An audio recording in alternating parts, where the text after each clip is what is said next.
বিষাক্ত প্রাণীগুলো থেকে সাপ কিংবা এই রাসেল ভাইপার বা অন্য যে কোনো সাপ বা বিষাক্ত প্রাণীগুলো থেকে নিজেকে সেভ করার জন্য কোরআন সুন্নায় কোনো দোয়া আছে কি যে দোয়া পড়ার দ্বারা আল্লাহ তাআলা আমাকে হেফাজত করবেন?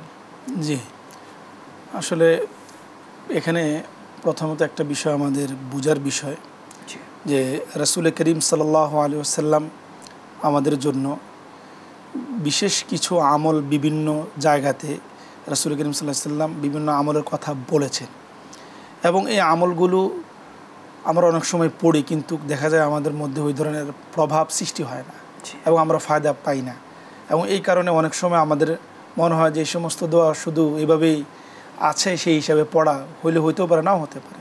তো সেজন্য আমরা এই শুধু রাসেল ভাইপার না যে কোনো বিষাক্ত প্রাণীর ক্ষেত্রেও রাসূল করিম সাল্লাল্লাহু আলাইহি সাল্লাম যে দোয়াটা আমাদেরকে শিখিয়েছেন এটা অত্যন্ত পরিপূর্ণ। যে এই পরিপূর্ণ দোয়ার মধ্যে যে আউযু বিকালিমাতিল্লাহি তাম্মাতি মিন শাররি মা খালাক, যে আল্লাহ পাকের যে সৃষ্টি আছে সৃষ্টির মধ্যে যেগুলো অকল্যাণ অমঙ্গল রয়েছে এগুলোর অনিষ্ট থেকে আল্লাহ তোমার কাছে আমি পরিপূর্ণভাবে পানা চাচ্ছি।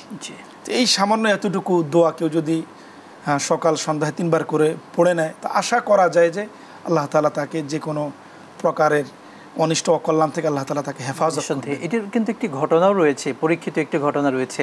একজন সাহাবীকে যখন বিষাক্ত এভাবে প্রাণী কামড় দিয়েছিল, অন্যান্য সাহাবীরা তাকে দেখতে এসে বললেন, ভাই তুমি কি গত রাত্রে এই দোয়াটি পড়তে ভুলে গিয়েছিলে? সাহাবী বললেন যে হ্যাঁ, আমি তো গত রাত্রে পড়তে ভুলে গিয়েছিলাম। তো তাদের মধ্যে বিশ্বাসটা কত মজবুত ছিল যে আল্লাহ নবী আমাদেরকে শিখিয়েছেন, মানে নিঃসন্দেহে এটা পড়ার দ্বারা আল্লাহ তাআলা আমাদেরকে সমস্ত ধরনের বিপদ থেকে হেফাজত করবেন। জি, আপনি যদি দোয়াটি আরেকবার দর্শকদেরকে বলে দিতেন। আউযু বিকালিমাতিল্লাহি তাম্মাতি মিন শাররি মা খালাক। জি, শুকরান, জাযাকাল্লাহ। আমরা সকাল এবং সন্ধ্যায় অর্থাৎ ফজরের নামাজের পরে 3 বার, মাগরিবের নামাজের পরে 3 বার এই ছোট্ট দোয়াটি পড়ব ইনশাআল্লাহ।